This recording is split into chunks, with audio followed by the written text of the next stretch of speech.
Fala, leitores da Bíblia, graça e paz. Hoje a gente vai ler 2 Crônicas, capítulos 33 e 34, e vamos ler 2 Coríntios, capítulo 7. Vamos orar? Senhor nosso Deus e Pai, abençoa-nos em mais essa leitura bíblica, dá-nos teu Espírito, Senhor, para entendermos tua palavra. São exemplos bons e ruins que vemos ao longo desse livro, Pai, dos reis de Judá, homens que alguns deles serviram ao Senhor de uma maneira muito maravilhosa, e outros que, por outro lado, se distanciaram tanto do Senhor e trouxeram consequências terríveis para o povo. Ó Deus, que o Senhor nos capacite, Pai, a seguir esses exemplos positivos de reis que utilizaram ou se valeram do seu poder e da sua influência para trazer bênção sobre o povo. Assim possamos fazer, ó Deus, em relação à nossa família, em relação à nossa igreja, que por nosso intermédio, por meio daquilo que está aos nossos cuidados, o Senhor venha abençoar não só a nós, mas aqueles que estão ligados a nós. Pedimos e oramos em nome de Jesus. Amém. Manassés. Vamos ler novamente a respeito do rei Manassés. Manassés tinha 12 anos de idade quando começou a reinar e reinou 55 anos em Jerusalém. Um reinado bem longo. Fez o que era mal aos olhos do Senhor, segundo as coisas abomináveis das nações que o Senhor havia expulsado de diante dos filhos de Israel. Pois reconstruiu, lembra no reinado do seu pai Ezequias? O próprio povo destruiu muitas coisas, foi restabelecido o culto, a Páscoa. Ele reconstruiu os lugares altos que Ezequias, seu pai, havia derrubado, levantou altares aos Baalins, fez postes da deusa Azerá, prostrou-se diante de todo o exército dos céus e o serviu. Quando fala diante de todo o exército dos céus, está falando diante de imagens, de escultura, de representações de animais, de aves, enfim, é isso. Edificou altares na casa do Senhor, a respeito do qual o Senhor tinha dito: em Jerusalém porei o meu nome para sempre. Então, lembra aqueles altares que foram retirados? Novamente foram recolocados por Manassés. Também edificou altares a todo o exército dos céus nos 2 átrios da casa do Senhor. Versículo 6, de novo, aquele pecado sem palavras para descrever. Ele queimou seus filhos em sacrifício no vale de Ben-Hinom.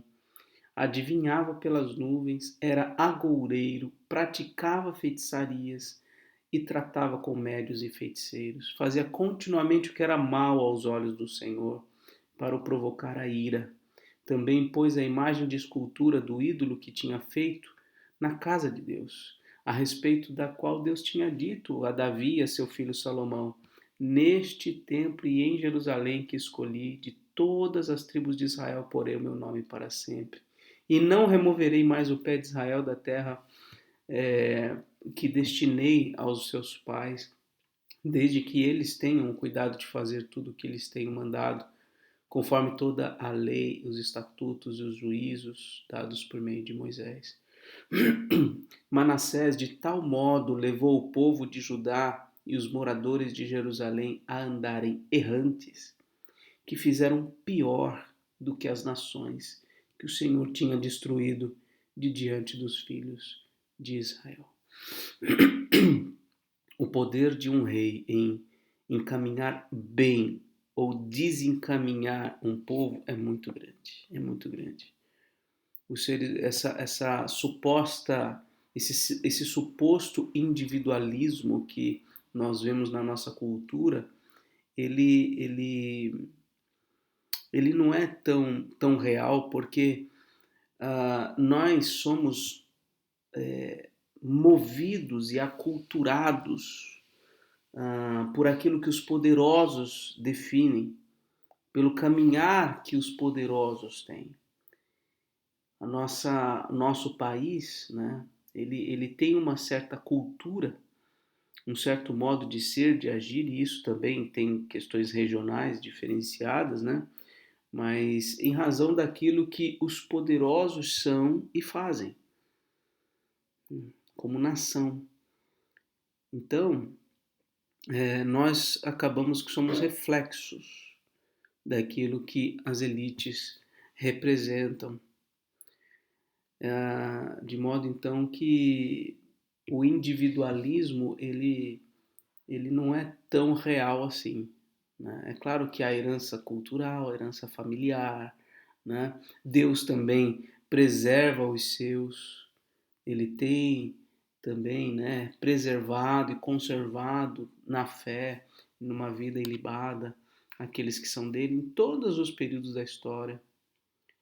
Mas, grosso modo, o povo caminha na direção apontada pelo seu rei. Tristemente, é assim. O Senhor falou a Manassés e ao seu povo, porém não lhe deram ouvidos. O Senhor mandou profetas, mas Manassés não ouviu.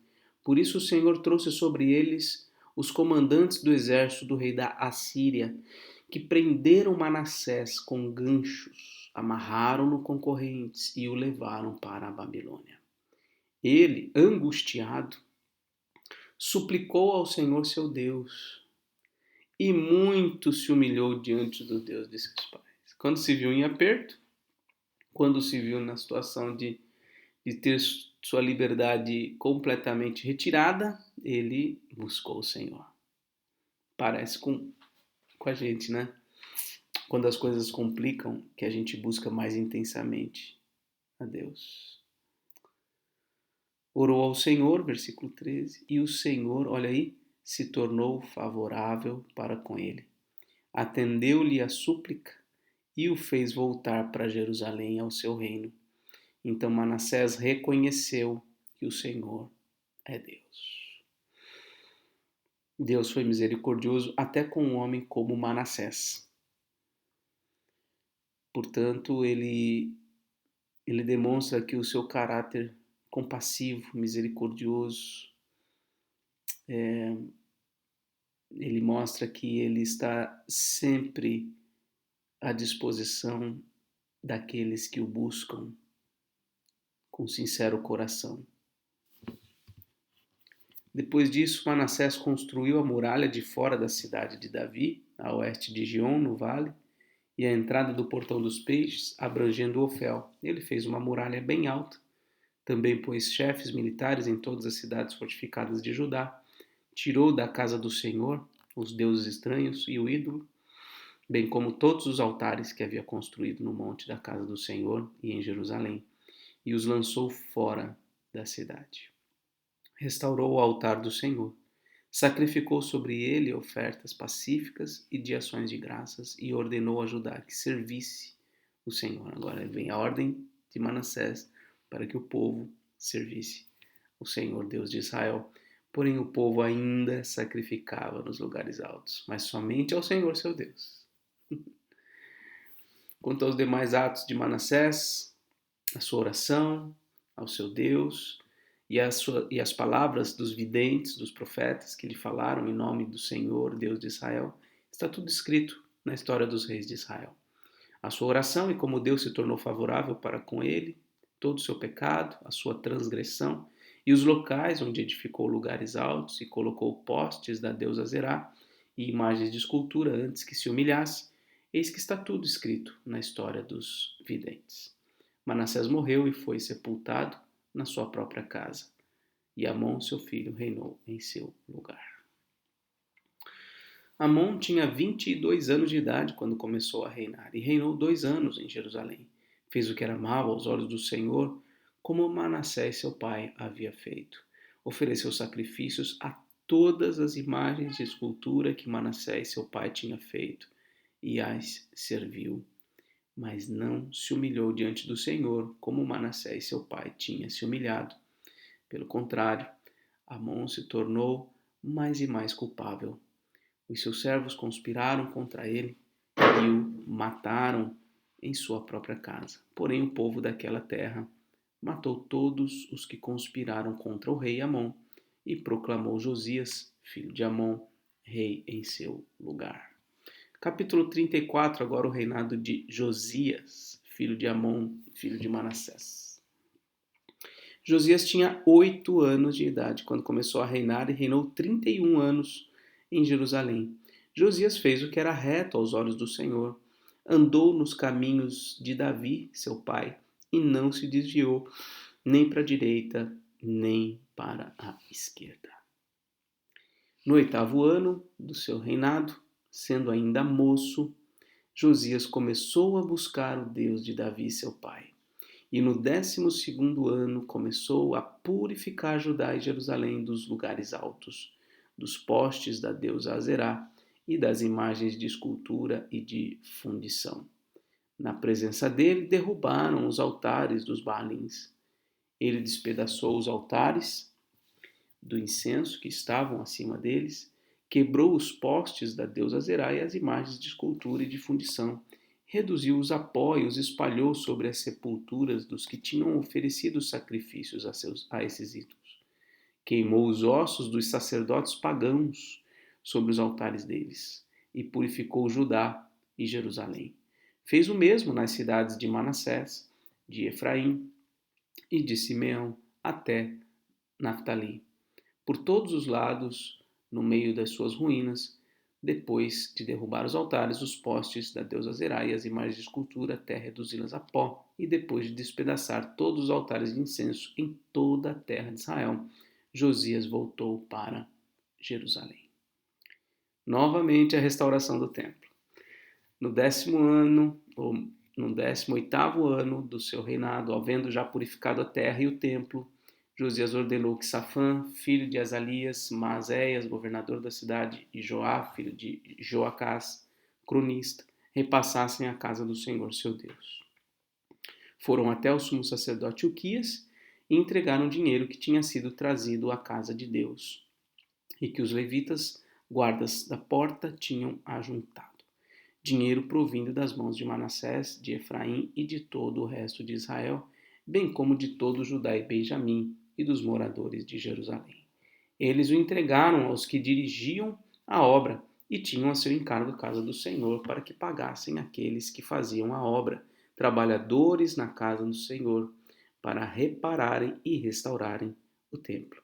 Deram o dinheiro aos carpinteiros e aos construtores para comprarem pedras lavradas e madeiras para as junções e para servirem de vigas para as casas que os reis de Judá deixaram cair em ruína. Esses homens trabalharam fielmente na obra. Os superintendentes deles eram Jaate e Abadias, levitas dos filhos de Merari, bem como Zacarias e Mesulão dos filhos dos coatitas, para supervisionar a obra. Todos os levitas, peritos em instrumentos musicais, eram superintendentes dos carregadores e dirigiam todos os que faziam a obra em qualquer tipo de trabalho. Outros levitas eram escrivães, oficiais e porteiros. Então, uma grande restauração, homens fiéis na reconstrução, na administração dos recursos, para que as coisas de Deus fossem colocadas nos seus devidos lugares. Enquanto se tirava o dinheiro que havia sido trazido à casa do Senhor, Ilquias, o sacerdote, achou o livro da lei do Senhor, dada por meio de Moisés. Olha só. O sacerdote achou o livro da lei do Senhor lá no templo. Então Ilquias disse ao escrivão Safã: achei o livro da lei na casa do Senhor. Ilquias entregou o livro a Safã. Então Safã levou o livro ao rei e lhe deu relatório, dizendo: tudo que o Senhor, ó rei, encomendou aos seus servos, eles estão fazendo. Contaram o dinheiro que estava na casa do Senhor e o entregaram nas mãos dos que dirigem a obra e dos que a executam. E o escrivão Safã acrescentou: o sacerdote Uquias me entregou um livro. E Safã leu o livro em voz alta diante do rei. O que impressiona nesse relato é que, como pode o livro da lei do Senhor, o Pentateuco, os 5 livros de Moisés, terem sido perdidos e esquecidos dessa maneira? Veja, Josias, Ezequias, outros bons reis estavam se pautando no quê para fazer as reformas religiosas? Deus, de alguma maneira, providenciou que esses homens tivessem um compromisso com o Senhor, mesmo sem a revelação bíblica ali exposta diante dos seus olhos, né? E agora, por providência de Deus, o livro é achado e vai causar ali uma contrição muito grande, né? Vamos ver aqui. Quando o rei Josias ouviu as palavras da lei, rasgou as suas roupas. Ele ouviu as palavras da lei. Por quê? Nas palavras da lei, né, no livro da lei de Moisés, consta as bênçãos oriundas da obediência e as maldições oriundas da desobediência, da idolatria. E Josias sabia todo o caminhar que Israel e Judá tinham tido antes dele. E como isso poderia trazer sobre o povo, sobre o reino, as maldições. Então ele se comove, ele rasga as suas vestes. Versículo 20. Então deu ordens a Ilquias, a Aicão, filho de Safã, a Abdon, filho de Mica, a Safã, o escrivão, e a Asaías, servo do rei, dizendo: Vão consultar por mim e pelos que restaram em Israel e Judá a respeito das palavras desse livro que foi encontrado. Porque é grande o furor do Senhor que se derramou sobre nós, porque os nossos pais não guardaram a palavra do Senhor, para fazerem segundo tudo o que está escrito neste livro. Eles não guardaram, eles não se atentaram, eles perderam a Bíblia, perderam a palavra de Deus. Então Ilquias e os enviados pelo rei foram falar com a profetisa Ulda, esposa de Salum, encarregado das vestimentas da casa do Senhor, filho de Tocate, filho de Arás. Ulda morava na cidade baixa, em Jerusalém. Eles lhe contaram o que havia acontecido e ela lhes disse: Assim diz o Senhor, o Deus de Israel. Digam ao homem que os enviou a mim, assim diz o Senhor: Eis que trarei desgraça sobre este lugar e sobre os seus moradores, a saber, todas as maldições escritas no livro que leram diante do rei de Judá, por terem me abandonado e queimado incenso a outros deuses, para me provocarem a ira com todas as obras das suas mãos. O meu furor se derramou sobre este lugar e não se apagará. Mas ao rei de Judá, que os enviou para consultar o Senhor, digam o seguinte: Assim diz o Senhor, o Deus de Israel, a respeito das palavras que você ouviu, visto que o seu coração se enterneceu e você se humilhou diante de Deus quando ouviu as ameaças que ele fez contra este lugar e contra os seus moradores, e se humilhou diante de mim, rasgou as suas roupas e chorou diante de mim, também eu ouvi a sua oração, diz o Senhor.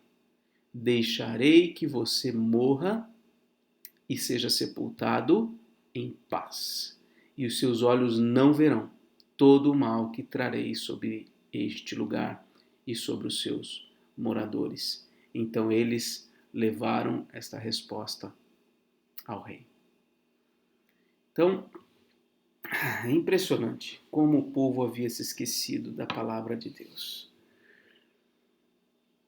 E a maldição iria vir, inevitavelmente, porque eles não guardaram aquele livro, não guardaram aquelas palavras. Mas Deus promete preservar Josias, para não ser, no tempo dele, todo aquele mal que Deus havia anunciado. Então o rei deu ordem, e todos os anciãos de Judá e de Jerusalém se ajuntaram. O rei subiu à casa do Senhor, e com ele foram todos os homens de Judá, os moradores de Jerusalém, os sacerdotes, os levitas e todo o povo, desde o maior até o menor. E o rei leu diante deles todas as palavras do livro da aliança que havia sido encontrado na casa do Senhor. O rei se pôs em pé no seu lugar e fez aliança diante do Senhor para o seguir, guardar os seus mandamentos, os seus testemunhos e os seus estatutos de todo o seu coração e de toda a sua alma, cumprindo as palavras da aliança que estavam escritas naquele livro.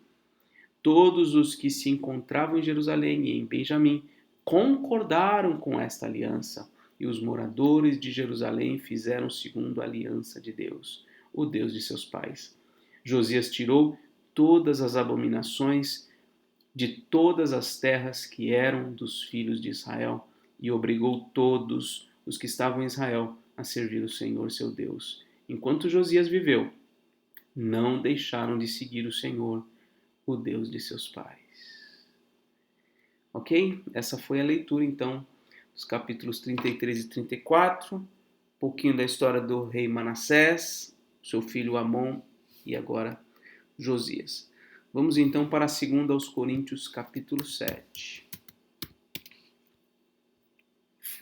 Seguindo aqui a carta do apóstolo Paulo, ele diz: Portanto, meus amados, tendo tais promessas, purifiquemo-nos de toda impureza, tanto da carne como do espírito, aperfeiçoando a nossa santidade no temor de Deus.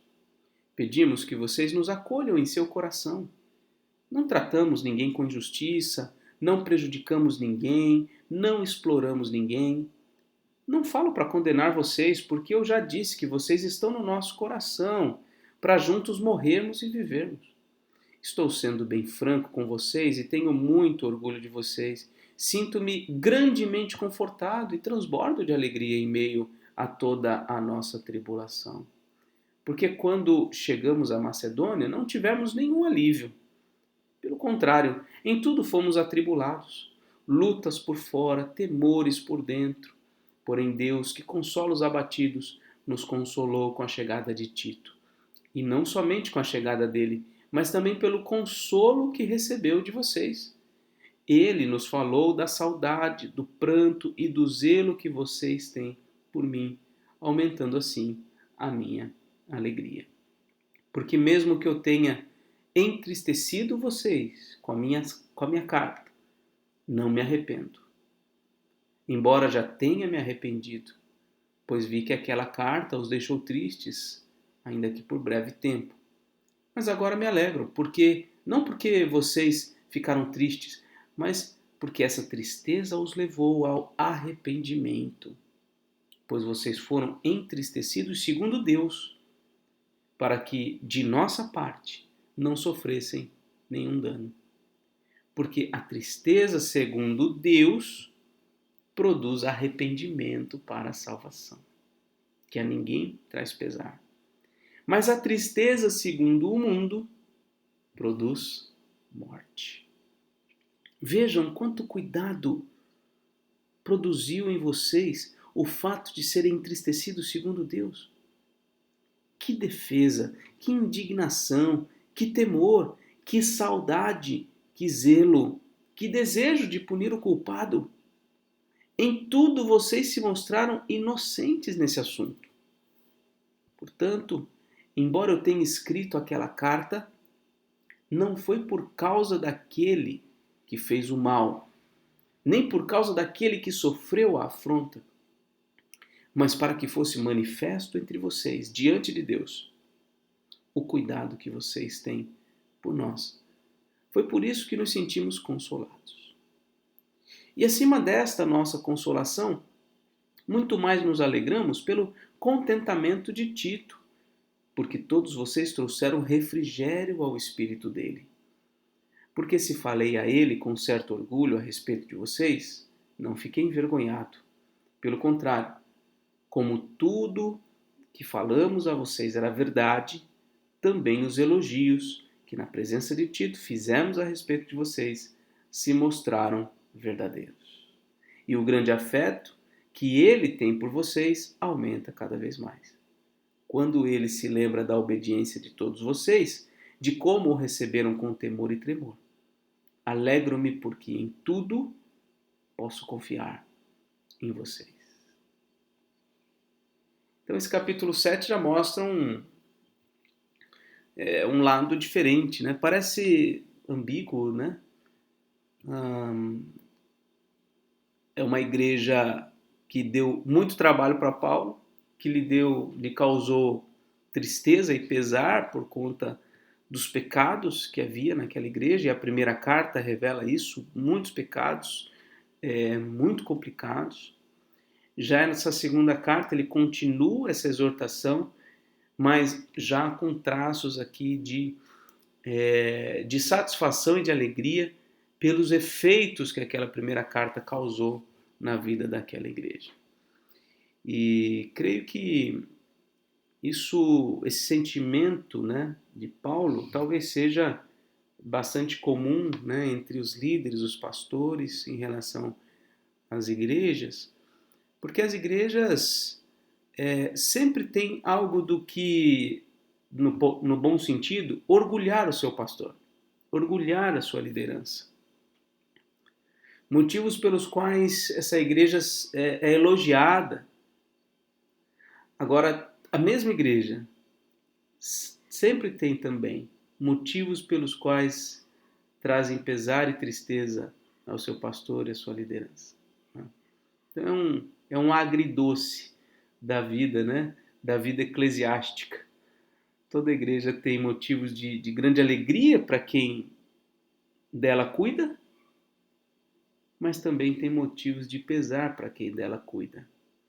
Talvez como pais e mães a gente também tenha essa experiência em relação aos nossos filhos, né? Eles nos trazem motivos de grande alegria em alguns aspectos, em algumas áreas da vida.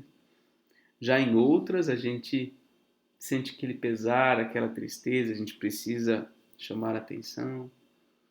Então, creio que isso é bem compreensível, essa ambiguidade, né? Não existe uma matemática exata nas relações humanas, muito menos eclesiásticas. Bom, essa foi a leitura de hoje, que Deus te abençoe, um forte abraço e até mais, se Deus quiser.